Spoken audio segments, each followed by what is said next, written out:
Catholic Mass Readings and Reflections. July 11, 2023. Feast Day of Saint Benedict, Abbot. First reading. Genesis chapter 32. Verses 23 to 33. In the course of the night, Jacob arose, took his 2 wives, with the 2 maidservants and his 11 children, and crossed the ford of the Jabbok.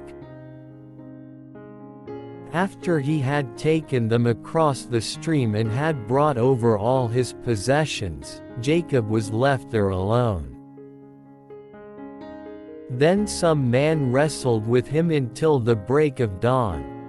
When the man saw that he could not prevail over him, he struck Jacob's hip at its socket, so that the hip socket was wrenched as they wrestled.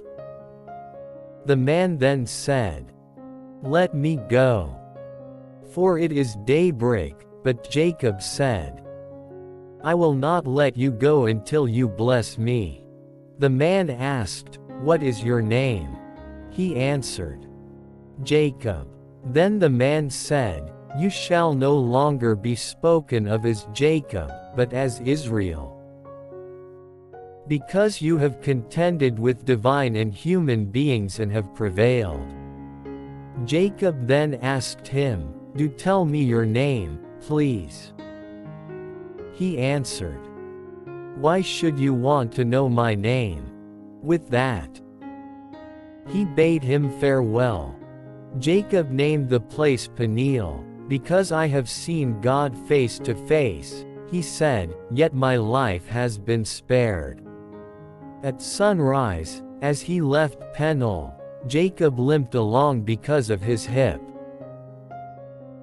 That is why, to this day, the children of Israel do not eat the sciatic muscle that is on the hip socket, inasmuch as Jacob's hip socket was struck at the sciatic muscle. Responsorial Psalm. In justice, I shall behold your face, O Lord. Gospel. Matthew chapter 9. Verses 32 to 38. A demoniac who could not speak was brought to Jesus, and when the demon was driven out, the mute man spoke. The crowds were amazed and said, "Nothing like this has ever been seen in Israel." But the Pharisees said, "He drives out demons by the prince of demons." Jesus went around to all the towns and villages, teaching in their synagogues, proclaiming the gospel of the kingdom, and curing every disease and illness. At the sight of the crowds, his heart was moved with pity for them because they were troubled and abandoned, like sheep without a shepherd. Then he said to his disciples, "The harvest is abundant but the laborers are few, so ask the master of the harvest to send out laborers for his harvest." Reflection. The harvest is abundant but the laborers are few. This is the last of 3 sections on discipleship, dealing with the universality of the call, its radical demands, and newness. Jesus addresses his disciples about the urgency of the need for workers. In speaking of the abundant harvest, he is referring to the people who are troubled and abandoned and are waiting to hear God's word.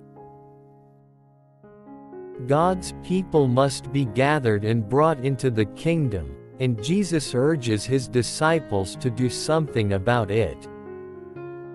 The disciples' response must not begin immediately with vigorous personal exertion to spread the good news of salvation, but with prayer. In prayer, they must ask the Master of the harvest to make their missionary efforts bear fruits abundantly.